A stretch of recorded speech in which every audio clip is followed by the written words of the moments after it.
saya ucapkan kepada sidang hadirin dan para peserta yang hadir bersama-sama kita pada pagi ini bersempena program ceramah Bicara Kelestarian Integriti Siri 1 bagi tahun 2021 dengan tajuk Seksyen 189 Kanun Keseksaan, Ugutan Bencana kepada seorang penjawat awam. Sebelum kita meneruskan majlis kita pada pagi ini, marilah sama-sama kita memohon keberkatan dan mengaminkan doa yang akan dibacakan oleh Yang Berbahagia Encik Muhammad Bazli bin Abdul Razak. Dengan segala hormatnya dipersilakan.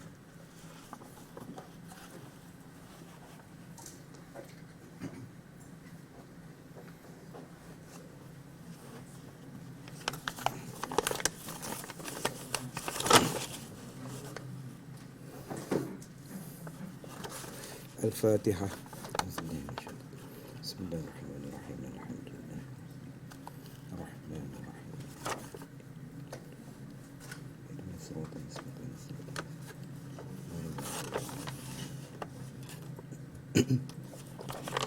بسم الله الرحمن الرحيم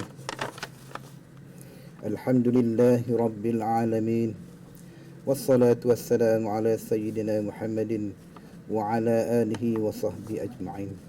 Ya Allah, ya Tuhan kami, Tuhan yang menguasai langit dan bumi, hanya padamu ya Allah kami panjatkan kesyukuran atas segala rahmat dan limpah berkat kurniaan-Mu.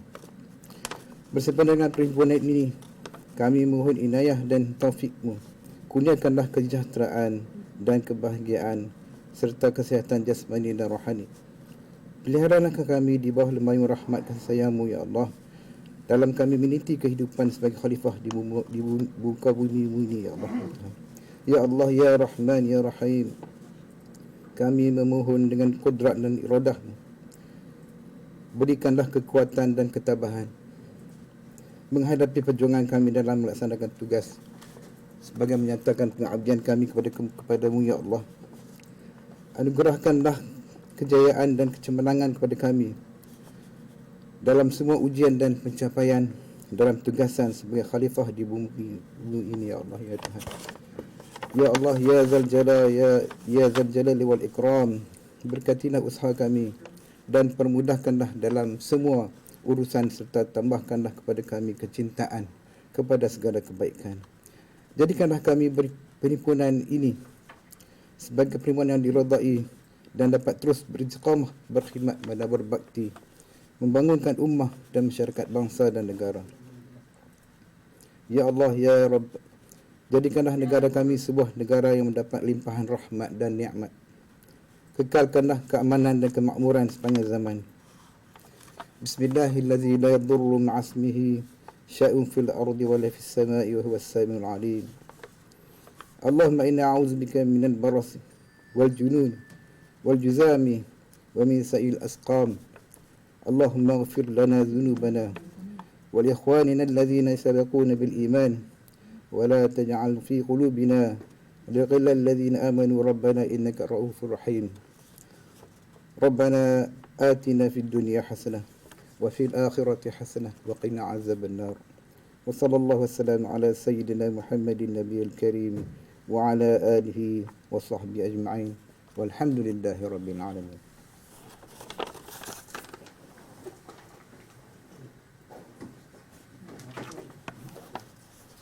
Amin amin ya rabbal alamin. Majlis mengucapkan terima kasih di atas pimpinan bacaan doa itu tadi. Seterusnya, sebelum kita meneruskan lagi majlis ceramah kita pada pagi ini, suka saya mengingatkan dan memohon kerjasama para peserta agar dapat menetapkan mod audio speaker tuan-puan pada tetapan mute ataupun senyap bagi kelancaran program kita pada pagi ini. Jika ada soalan yang hendak ditanyakan, mohon tuan-puan hanya perlu typekan di ruangan chat Zoom ini dan pihak urusia majlis akan cuba kumpulkan dan pilih untuk disampaikan kepada penceramah kita pada pagi ini. Baiklah, sebelum ceramah ini diteruskan, izinkan saya memperkenalkan sedikit tentang penceramah kita pada pagi ini. Kita amat bertuah kerana penceramah-penceramah hebat kita pada pagi ini didatangkan khas dari Ibu Pejabat Polis Bukit Aman Kuala Lumpur. Penceramah pertama yang pertama kita ialah yang pertama DSP Muhammad Faiz Perancis bin Abdullah, DSP Perundangan Urustia KPN Bukit Aman, bertugas di Urustia KPN Perundangan Bukit Aman, berkelulusan ijazah sarjana muda undang-undang dan berpengalaman sebagai sebelum ini sebagai pegawai penyiasat, juga sebagai pegawai pentadbiran FRU, pegawai di 4 JSJ, ketua polis Balai Selayang, dan yang terkini adalah pegawai perundangan. Penceramah kedua ialah Inspektor Muhammad Safwan bin Muslim, juga merupakan Inspektor Perundangan Urustia KPN Bukit Aman, juga bertugas di Urustia KPN Perundangan Bukit Aman, berkelulusan ijazah sarjana muda undang-undang, berpengalaman sebagai pegawai penyiasat dan juga pegawai perundangan. Tanpa melengahkan masa lagi, majlis dengan segala hormatnya menyerahkan sesi ini kepada Tuan Penceramah untuk memulakan sesi ceramahnya. Dengan segala hormatnya dipersilakan.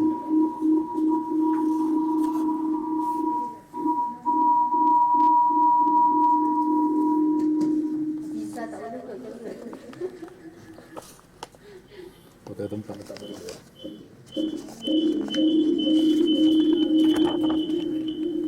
Bismillahirrahmanirrahim. Assalamualaikum warahmatullahi wabarakatuh. Terlebih dahulu saya terima kasih saudara pengacara majlis.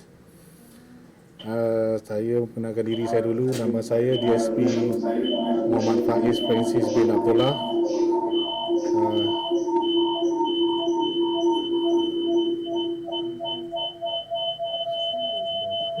Boleh dengar?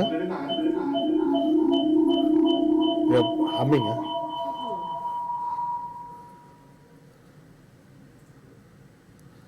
Okay, kita ada gangguan suara bunyi sini. Okay, terlebih dahulu saya mengucapkan ribuan terima kasih kepada Jabatan Pertanian Putrajaya kerana boleh cakap? Kerana telah menjemput daripada kami bahagian perundangan Urustia KPN Perundangan untuk hadir bersama-sama pada pagi ini untuk menyampaikan ceramah berkenaan dengan Seksyen 189, itu mendatangkan bencana kepada penjawat awam. Okey. Terlebih dahulu saya nak maklumkan saya taklah berapa hebat sangat seperti yang mana saudara tu cakap tadi. Biasa saja. Inilah ceramah saya yang pertama dalam kerjaya saya bersama dengan Jabatan Perkhidmatan Awam. Okey, untuk tidak melengahkan masa lagi, kita akan terus kepada kita punya slide taklimat kita pada pagi ini. Slide kat mana tengok?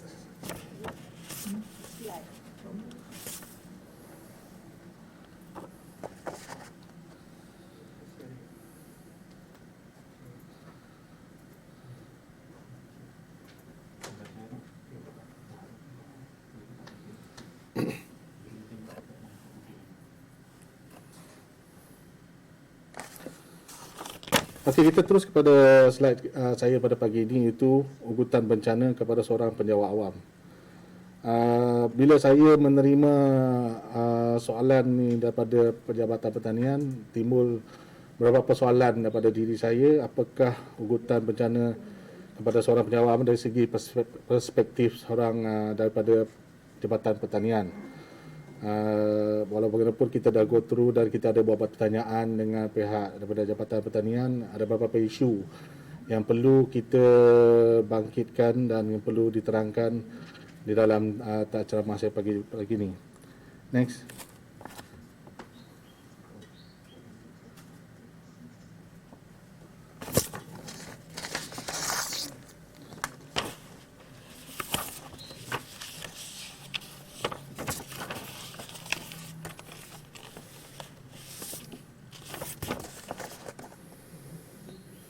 Okey, terlebih dahulu kita lihat apakah maksud dia kategori sebagai seorang penjawat awam. Di bawah perkara 132 Perlembagaan Persekutuan Perkhidmatan Awam, penjawat awam dikategorikan sebagai perkhidmatan kehakiman, perkhidmatan pendidikan, pasukan polis, pasukan awam bersama yang disebut dalam perkara 133, perkhidmatan awam am persekutuan, perkhidmatan awam setiap negeri dan angkatan tentera. Ini di bawah artikel 132 Perlembagaan Persekutuan kita telah diberi definisi apakah penjawat awam. Ini lebih general. Kita pergi kepada slide seterusnya. Apa pula kategori yang dimaksudkan di bawah Seksyen 21 Kanun Keseksaan. Next. Okey, Kanun Keseksaan. Di bawah Kanun Keseksaan ada beberapa kategori yang didefinisikan sebagai apakah maksudnya sebagai penjawat awam.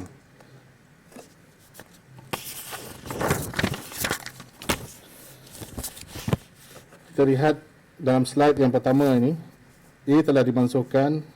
Ini adalah kategori penjawat awam. C, hakim. B, bertauliah ATM.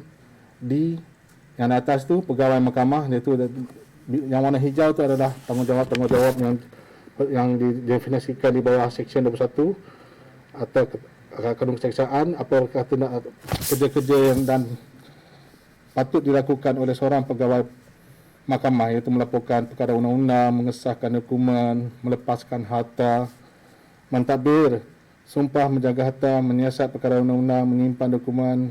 Ini mau kepada seorang kerja-kerja yang dilakukan oleh seorang pegawai mahkamah. Okay, kita pergi pula E, iaitu juri pengapit mahkamah. F, penerima antara yang dirujuk mahkamah. G, jabatan yang menyimpan orang dalam pengurungan. Dan H, inilah di mana tugas-tugas H ini, setiap kewajipan seorang pegawai kerajaan ini, di mana kita adalah di dalam bahagian H, iaitu kewajipan apa yang perlu kita buat, mempunyai kewajipan menjaga kesihatan, kemudahan awam, memberi maklumat kesalahan, bawa pesalah kepada keadilan, dan 6, keselamatan. Next.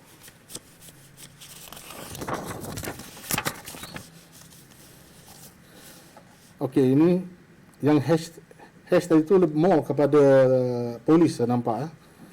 Dan I adalah tiap-tiap pegawai yang berkewajipan dalam kategori I. Ini adalah penjawat awam seperti kita lah, semualah. Menerima, mengambil dan menyimpan apa-apa juga harta, membelanjakan apa-apa juga harta kerajaan. Dan sambungan dia lagi, next pages. Setiap pegawai berkewajipan untuk membuat pentaksiran, membuat kontrak dan membuat ukuran bagi pihak kerajaan. Inilah tanggungjawab kita sebagai penjawat awam. Saya rasa bahagian Jabatan Pertanian more kepada I ini banyak. Okey, selain daripada itu, setiap kewajipan pegawai adalah mencegah untuk undang-undang keselamatan kewangan agar tidak dilanggar. Next lagi. Okey. Ini yang terakhir, I juga diberi komisen, diberikan bayaran oleh kerajaan, nombor 3 yang digaji oleh kerajaan, dan 4 dalam perkhidmatan menjalankan kewajipan awam. Okay. Jabatan Pertanian mau kepada yang I tadi, apakah kewajipan yang perlu kita jalankan? Apakah tanggungjawab yang perlu kita jalankan? Sekarang kita pergi kepada isu yang kita nak bangkitkan pada pagi ini, berkenaan dengan Seksyen 189 ugutan bencana kepada seorang penjawat awam. Next. Okey, ni.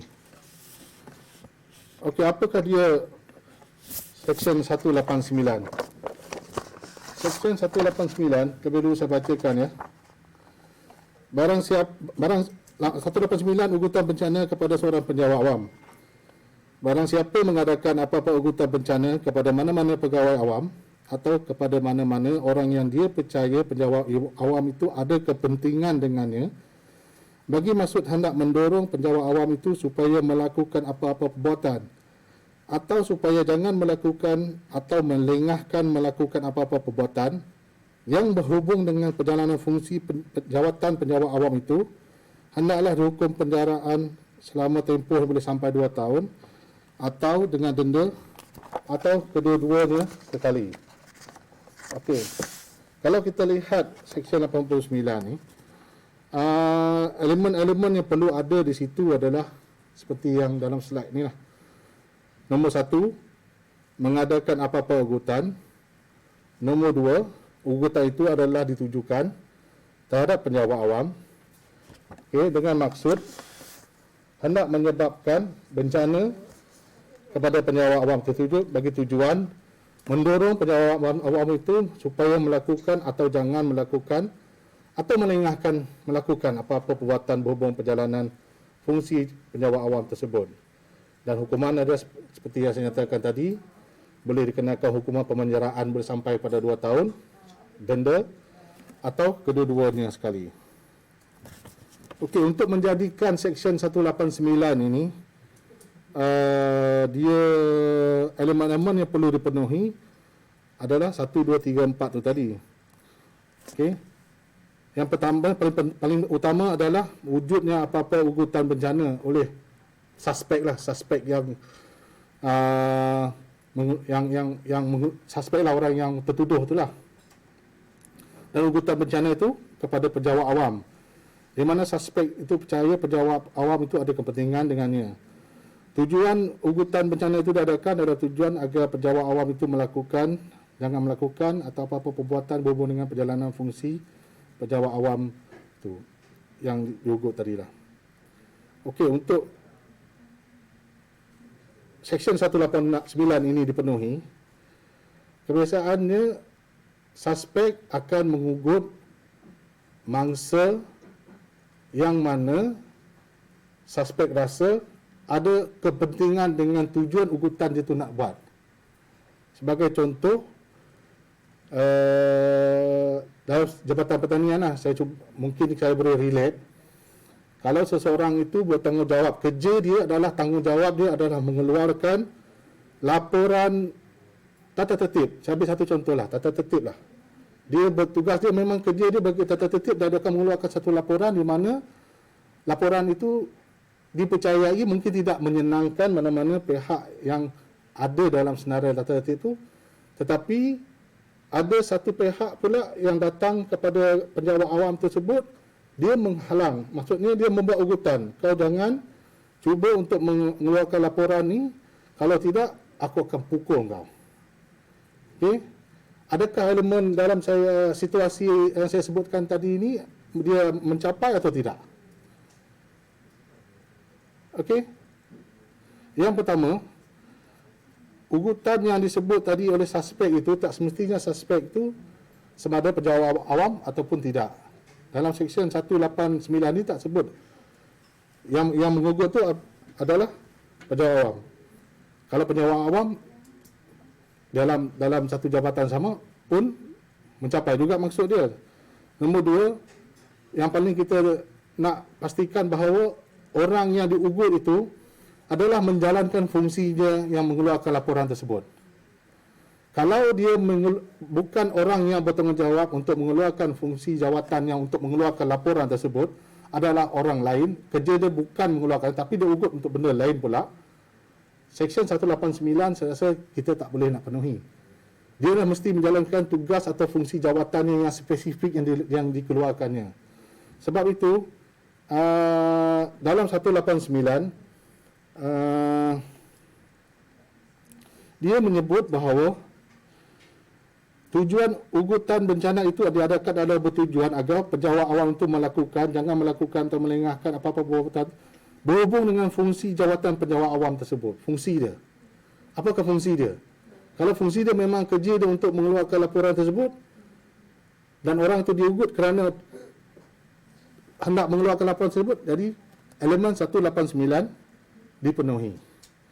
Dan kita pergi pula next slide. Apakah maksud yang dikatakan dengan bencana yang termaktub di bawah Seksyen 189? Seksyen bencana, kalau kita tafsirkan di bawah Seksyen 144, Seksyen 44, elemen yang maksud bencana sini juga, maksud dia adalah apa-apa juga kemudaratan yang menyalahi undang-undang terhadap akal fikiran, tubuh badan, nama baik dan harta. Maksudnya untuk memenuhi Seksyen 189 ni, ugutan kepada bencana kepada penyewa awam ni, ugutan tu harus disertakan sekali dengan satu bencana kepada sama ada akal fikiran, tubuh badan, nama baik dan harta. Kalau ugutan tu cuma tidak jelas, maksudnya jaga kamu. Kalau kamu keluarkan laporan tu, jaga kamu. Jaga maksudnya jaga apa kan? Adakah jaga-jaga, kita sentiasa berjaga-jaga. Dia mestilah jelas menunjukkan ugutan tu kepada siapa. Kalau kamu keluarkan laporan tu, aku belasah kau, mati kau nanti. Itu lebih serius lah. Dan kalau ugutan tu berserta dengan ugutan, maka Seksyen 189 dipenuhi. Nah, elemen-elemen ni perlu dipenuhi kalau kita nak menggunakan Seksyen 189. Untuk makluman, Seksyen 89 ni pihak polis jarang menggunakan, bukan tak boleh pakai, jarang. Sebab kita sebenarnya ada lagi seksyen yang lebih senang kita nak buktikan, tak perlu kita nak kalau Seksyen 89 ni bagi saya kita fulfill semua. Tapi kalau kita tak pakai Seksyen 89 ni, nanti saya ada ceritakan satu seksyen yang mana lebih senang, lebih jelas, semua boleh pakai. Okey? Oleh sebab tu, kita faham apa maksud bencana tadi. Dia kena ada elemen-elemen tadi, ada ugutan bencana, suspek yang orang awam diugut tadi mempunyai kepentingan kepada orang yang mengugut itu tadi, dan bencana itu hendaklah dikeluarkan. Bencana itu adalah menyalahi undang-undang yang mendatangkan kemudaratan kepada akal fikiran, tubuh badan, nama dan harta. Bencana ni banyak masuk ni. Nama ni saya akan malukan kamu ke dengan isu-isu sekian. Harta, sebagai contoh, kalau polis ni menyurai kerusuhan, tiba-tiba yang perusuh ni dia membuat ugutan kepada pihak polis, kamu jangan nak menyurai kerusuhan ni, kalau tidak aku akan bakar balai polis. Itu elemen yang dipenuhi lah dalam Seksyen 189 ni.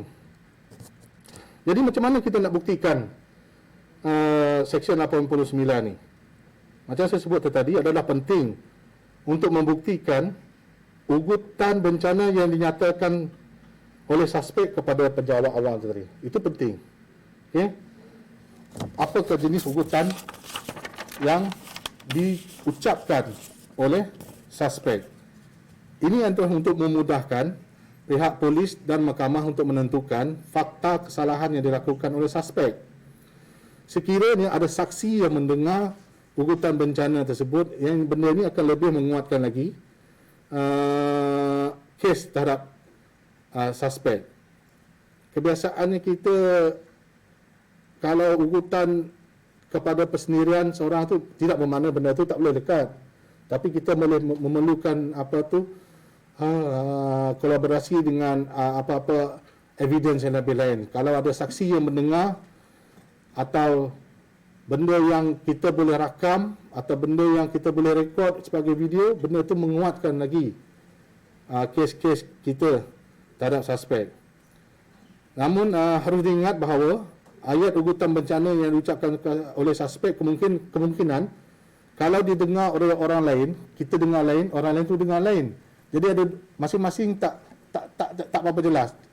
Jadi untuk mencapai satu Seksyen 189 ni, kita kena lebih jelas dan kedua-dua orang yang mendengar tu harus pasti bahawa kalau contoh ugutan tu adalah ugutan bunuh, jelas kita sebut bunuh.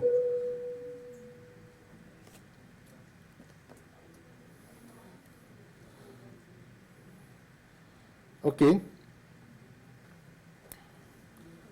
Kalau ugutan Seksyen 189 ini tidak dipenuhi, maksudnya elemen-elemen itu tidak dapat dipenuhi, adakah kita mempunyai lain-lain alternatif? Ya, kita mempunyai alternatif yang lain ya. Contoh yang saya akan terlimatkan selepas ini adalah Seksyen 506 Kanun Keseksaan, di mana hukumannya lebih serius berbanding dengan 189 ni. Okey. Apa akan kita lakukan kalau sekiranya tuan-tuan dan puan-puan semua mendapat apa-apa ugutan daripada sesiapa lah, sama ada daripada orang awam, daripada bosses kita, apa yang patut kita lakukan? Yang pertama adalah digalakkan. Okey. Adalah digalakkan supaya membuat laporan polis dengan membawa apa-apa bukti dan saksi yang ada di dalam kes ini. Untuk makluman tuan-tuan dan puan-puan, kes yang di bawah Seksyen 189 ini adalah satu kesalahan yang tidak boleh ditangkap tanpa waran, ya. Dia tak boleh, walaupun kesalahan itu, walaupun kita pernah penuhi elemen-elemen yang saya sebutkan tadi, dia tidak boleh ditangkap sewenang-wenangnya. Sekiranya laporan telah dibuat dan pihak polis mendapati bahawa elemen telah dipenuhi dan Seksyen 189 kita boleh gunakan, perkara ini perlu mendapatkan OTI daripada pihak Timbalan Pendakwa Raya. Maksudnya OTI ni order to investigate. Selagi kita tidak mendapat arahan daripada pihak pendakwa raya, nanti ada order to investigate, pihak polis tidak boleh menjalankan apa-apa siasatan di bawah Seksyen 189 ni. Dan sebaik saja mendapat order to investigate daripada DPP dan mendapat kebenaran untuk mula siasatan, maka siasatan kita bolehlah bermula dengan memanggil saksi-saksi, merakam keterangan saksi dan mengambil semua bukti-bukti yang ada lah. Okey. Dan sekiranya pihak DPP berpuas hati bahawa kes ini memerlukan pertuduhan, kita akan mengeluarkan saman kepada suspek dan saman itu dikeluarkan oleh pihak mahkamah dan perlu di-endorse oleh mahkamah, dan kita akan menyatakan kepada suspek, kita akan sampaikan macam seolah-olah kita menyampaikan saman di bawah Seksyen 35 Kanun Prosedur Jenayah. Kita akan sampaikan dan memberitahu bahawa kamu perlu hadir pada tarikh-tarikh yang sekian di mahkamah. Okey, kita sampaikan, dia pun tanda tangan dan dia perlu hadir pada hari yang dia nak dipertuduhkan. Sekiranya suspek itu tidak hadir pada hari yang dipertuduhkan, maka kita akan memohon waran penangkapan daripada mahkamah. Okey, saya rasa Seksyen 189 kita dah selesai dalam 35 minit. Jadi saya akan bincangkan juga seksyen-seksyen yang lebih saya rasa perlu juga penjawat awam perlu tahu, yang mana saya rasa seksyen ini lebih sesuai sekali untuk digunakan, dan elemen dia pun lebih kurang sama juga dengan Seksyen 189. Kita pergi tengok kepada slide yang seterusnya. Okay, ini slide next. Okey, 503. Seksyen 503 ni adalah pengenalan dan mukadimah terlebih dahulu, apa maksud dia kesalahan melakukan ugutan menakutkan jenayah secara salah. Okey, Seksyen 503 ni memberi penjelasan apakah maksud sebenarnya menakutkan secara salah. Okey, Seksyen 53 ni adalah penerangan, tetapi hukumannya di bawah Seksyen 506. Nampak seksyen, kalau kita tengok sini, barang siapa menggugut, mendatangkan apa-apa kemudaratan kepada seseorang, iaitu juga mendatangkan kemudaratan bencana kepada tubuh, nama baik dan ada kepentingan, dan dengan tujuan niat hendak mendatangkan kegentaran, atau orang yang itu lakukan perbuatan salah di sisi undang-undang, atau meninggalkan perbuatan yang dia perlu lakukan di sisi undang-undang. Apa beza dia dengan 189 dan berbanding dengan penerangan di bawah 503? Yang membezakan di sini adalah tiada perkataan penjawat awam di sini. Jadi di sini Seksyen 53 ni dia lebih umum dan lebih, orang kata, semua termasuk penjawat awam pun kita boleh gunakan di bawah Seksyen 503. 503 ni adalah penjelasan terlebih dahulu. Kita pergi next.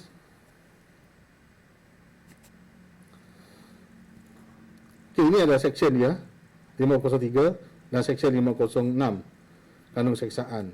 503 ada penjelasan kesalahan melakukan secara jenayah.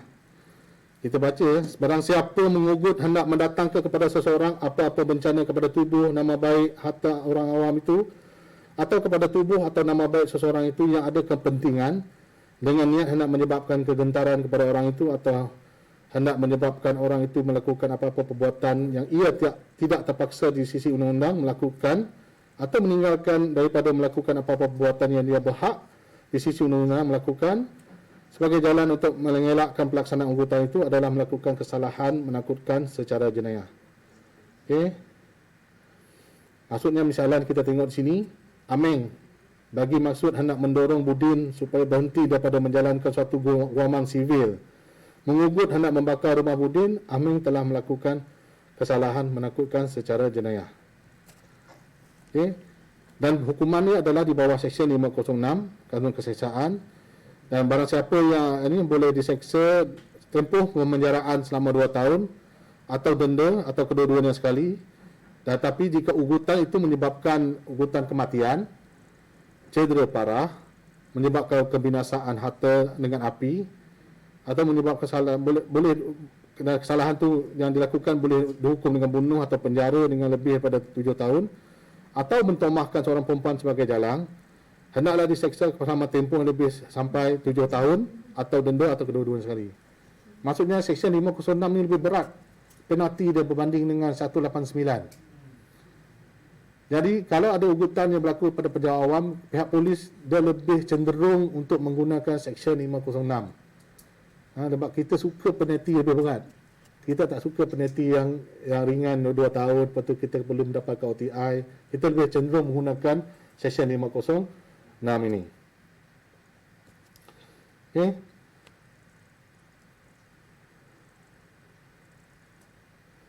Seperti yang saya katakan tadi, dalam Seksyen 189 tadi, pihak polis mempunyai 189 kuasa untuk menyiasat. Seksyen 189 ni kita perlukan OTI, order to investigate, tetapi bawah Seksyen 1506 kita tak perlu. Kita boleh terus ambil statement dan kita boleh terus tangkap sekalipun. Tak perlu menunggu masa untuk mendapatkan order to investigate daripada Timbalan Pendakwa Raya.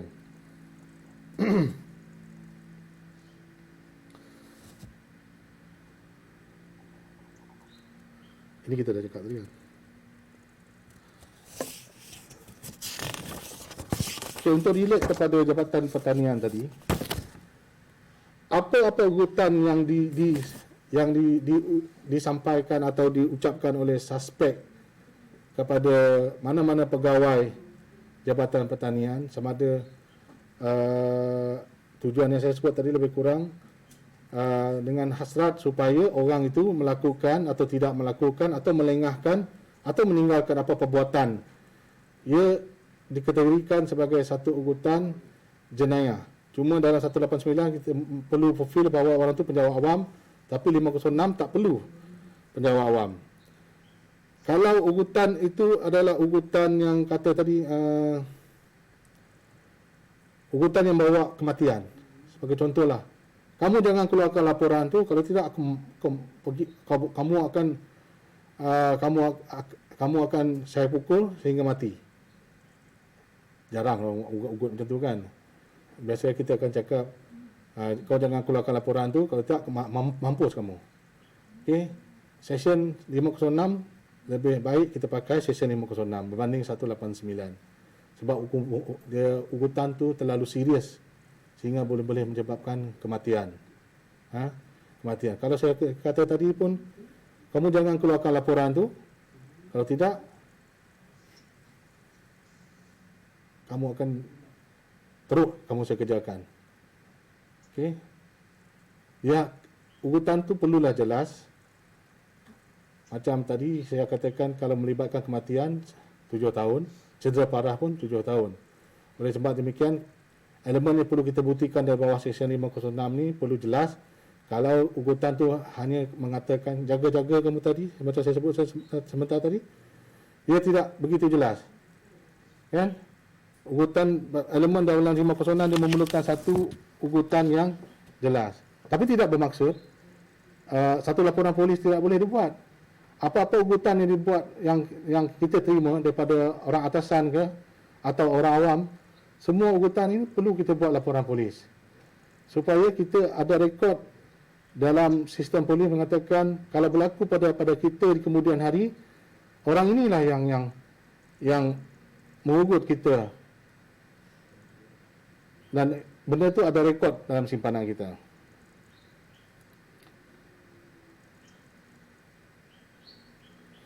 Okey, kita akan pergi lagi pada satu seksyen juga. Yang saya rasa seksyen 186. Ada. Okey. Seksyen 186 ni lebih popular di kalangan penjawat awam, terutamanya pegawai polis lah. Seksyen 186 ni. Saya nak relaxkan juga apakah isu, mungkin lepas ni kita akan keluarkan isu, kita akan buat soal jawab.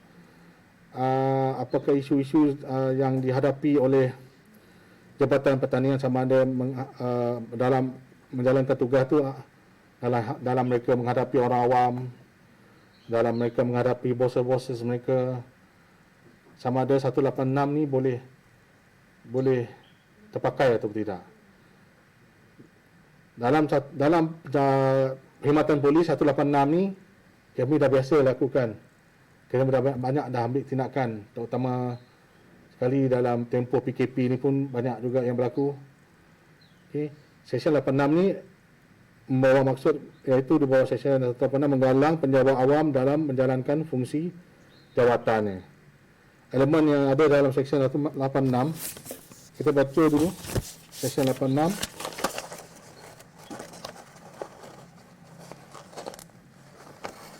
Barang siapa dengan sengaja menggalang mana-mana penjawat awam dalam menjalankan fungsi jawatannya, hendaklah dihukum dengan pemanjaraan selama tempoh boleh sampai 2 tahun atau denda yang boleh sampai RM10,000 atau kedua-duanya sekali.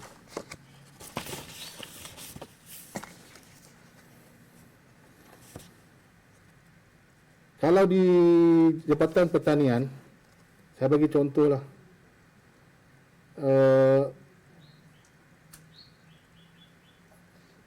Macam Puan Bada tadi bagi tahu saya berkenaan dengan satu situasi di mana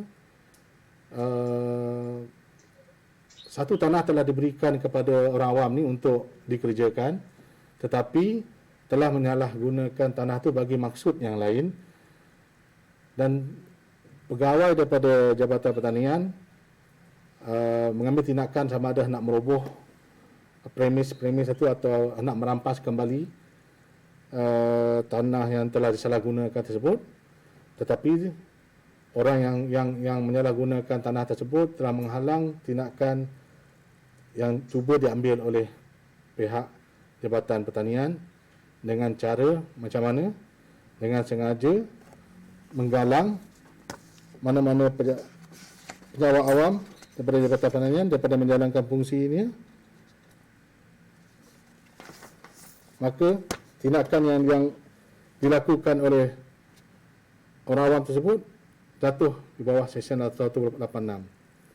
Apa-apa galangan, maksudnya galangan tadi dia mengadakan satu rintangan, dia mengadakan satu halangan, dia menolak penjawat awam, apa-apa halangan lah, daripada untuk mencapai maksud dia supaya pihak penjawat awam tadi tidak menjalankan fungsinya, tidak jadi nak merobohkan apa premis yang telah dibina dengan salah. Itu jatuh di bawah seksyen 189. Kalau polis pula, apa-apa tindakan yang mana menghalang penjawat awam seperti polis daripada menjalankan tugasnya, sebagai satu contoh, orang awam ni dia bawa IC, tetapi bila kita minta IC dia tak nak bagi. Adakah itu dikategorikan sebagai menghalang penjawat awam menjalankan tugas? Boleh juga tuan-tuan dan puan-puan, sebab dia bawa IC dan kita minta IC dia tak nak bagi. Kemungkinan orang tersebut adalah dalam list wanted person kita. Jadi bila dia tak bagi IC pada kita tak boleh cek siapa dia. Itu menghalang penjawat kita daripada menjalankan tugas selanjutnya lah. Kan? Kita ada video Pak. Kita ada video tak dalam thumb drive tadi tu? Saya nak tunjuk.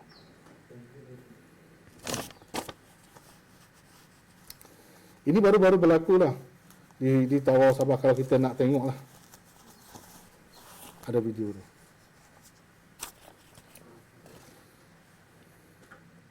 Boleh tunjuk video tu?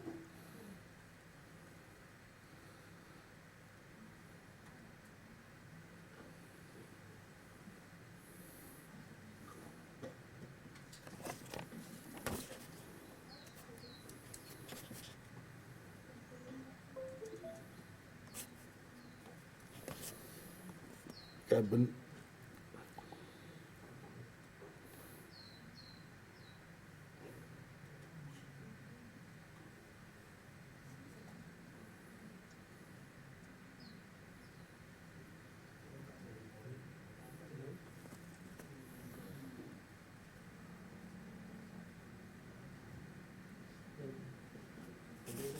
dan bukan apa-apa. Kita buat.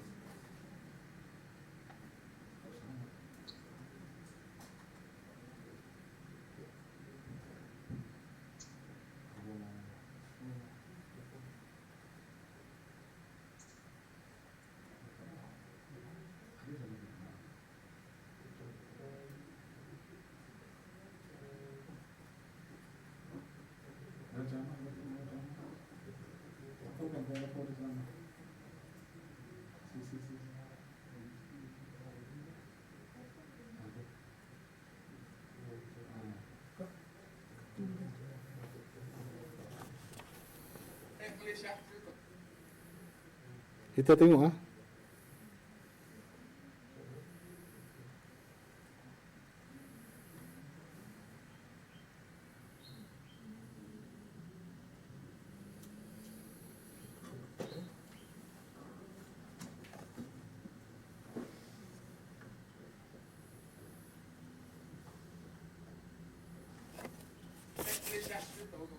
Jadi begini saja sekarang saya mau tahu. Saya kena tahan nggak atau tidak kena tahan? Kena tahan. Oke, kamu tahan saya. Oke, atas sebab apa?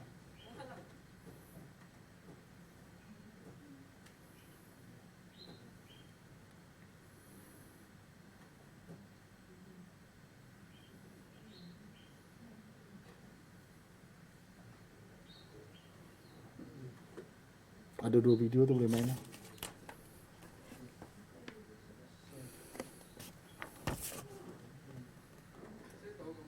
Jadi begini saja sekarang saya mau tahu.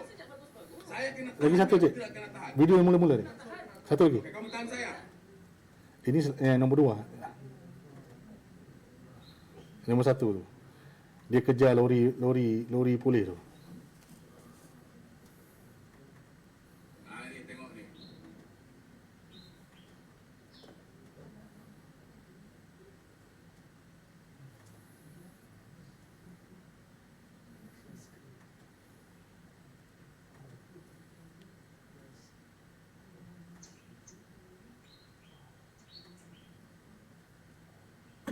Nah, ini tengok nih. Nah, ini tengok. Dorang suruh orang jaga SOP, dorang sendiri pun tak jaga SOP.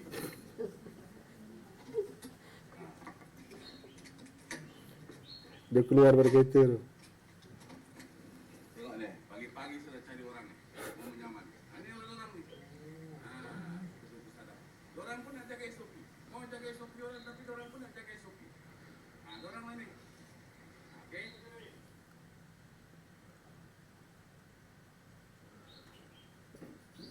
Next video.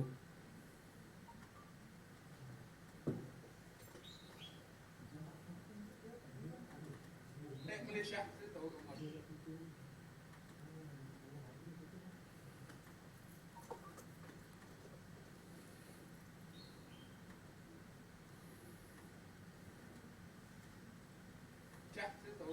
Nah, jadi begini saja sekarang saya mau tahu.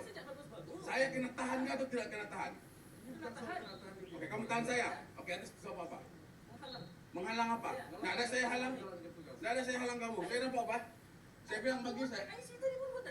Saya bilang IC saya di rumah. Kenapa di rumah? Oke, kenapa? Ini kawasan perumahan ini. Kawasan perumahan ini. Papa orang bawa IC di sini. Cek, kita rakyat Malaysia, mana-mana kita jalan kita bawa. Bila-bila ada Oke, kemalangan. oke. Dari saya ditahan. Okey, saya pergi balai. Tak ada masalah. Kalau balai siap, mana kunci kereta saya? Itu hak saya tu. Saya punya ini barang saya. Mana kunci kereta saya? Mana kunci kereta saya? Kamu nak berhak tahan kereta saya? Kau nak bawa lesen? Saya batin kereta saya, Pak. Jadi kau datang ke perumahan. Kau bawa lesen, kau tak bawa lesen. Kamu tengok ni polis. Hai. Ini. Ha. Parking kereta saya lelok ni. Kenapa buat apa? Bagi kata Ini mana kuncinya?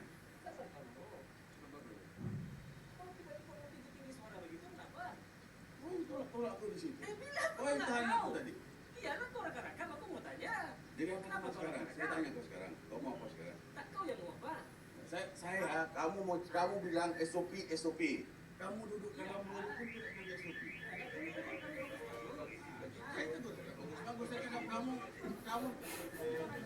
Jadi apa sekarang? Ini balik. Okey. Malaysia. Jadi Okey.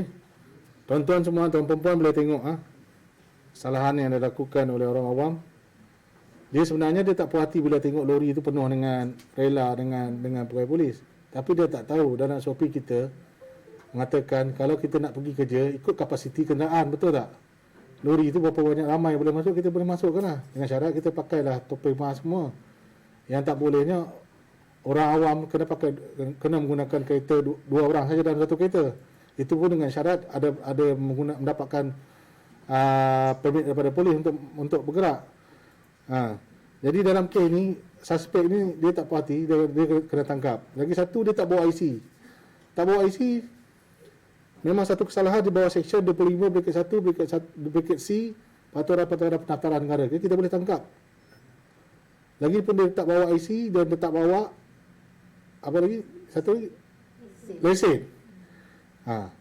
Jadi tindakan dia ni boleh kira sebagai menghalang penyewa awam menjalankan tugas. Kalau dia tak bawa IC satu, lepas tu dia cuba nak pertikaikan kerja-kerja kita. Tapi untuk makluman tuan-tuan daripada Jabatan Pertanian juga, pihak polis yang ground pun ramai ada juga antara anggota-anggota kami ni, dia masih tak tahu lagi cara jelas apa maksud di kuasa-kuasa yang ada boleh untuk menghalang orang dalam menjalankan tugas.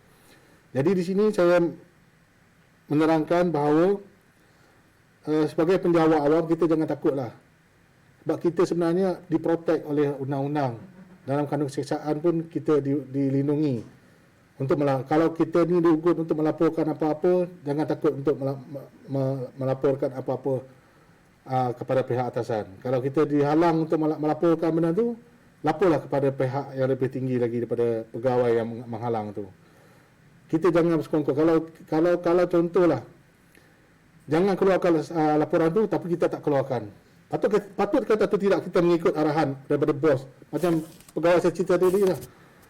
Bos tu direct bosses kita. Dia kata kamu jangan keluarkan laporan tersebut. Kalau tak, nahas kamu nanti. Atau kalau tak, nanti kemajuan pangkat kamu akan dihalang. Perlukah kita mengikuti arahan bosses kita? After all, kita tahu bahawa arahan itu salah. Mungkin saya minta pandangan daripada yang dekat audiens yang bersama dengan kita pada pagi ini lah. Perlu atau tidak? Saya buka soalan tu kepada anda untuk fikir. Okay. Jadi Seksyen 189 ni bermaksud dengan sengaja mendatangkan dengan sengaja menghalang penjawat awam, mana-mana penjawat awam untuk menjalankan fungsi atau tugasnya. Kalau orang yang dihalang itu bukan menjalankan fungsi tugasnya semasa dia diugut tu, dia tak boleh fall dalam 189. Dia mesti menjalankan tugas dan fungsinya. Kalau tidak, dia tak boleh fall dalam 189. Jadi kita pun sudah bincang lebih kurang 3 seksyen. Saya rasa yang 3 seksyen 189, 506 dan seksyen 186. Kita dah bincangkan. Jadi saya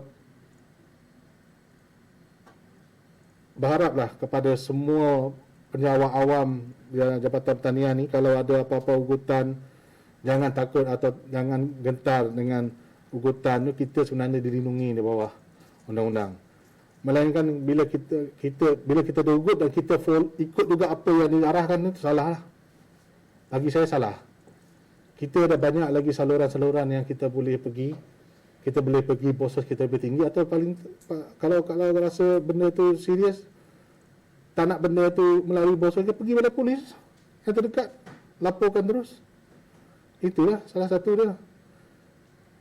Mungkin apa yang kita bincang pagi-pagi ni, mungkin ada setengah yang takut, kan? Takut mungkin kemajuan nanti kejayaan akan terhalang, takut mungkin akan berlaku pada diri kita. Jadi saya sarankan jangan takut. Kita ada saluran yang lebih tinggi daripada ini, iaitu kita boleh lapor pada bosses kita lebih tinggi. Tapi kalau tak percaya juga, pergilah lapor pada polis, biar kami yang sesat. Senang. Jadi saya dah sampai ke penghujung ceramah pada pagi ini. Saya mohon maaf kalau ada segi kekurangan daripada segi saya menyampaikan ceramah ini. Kalau ada apa-apa persoalan yang ingin dibangkitkan, silalah bertanya.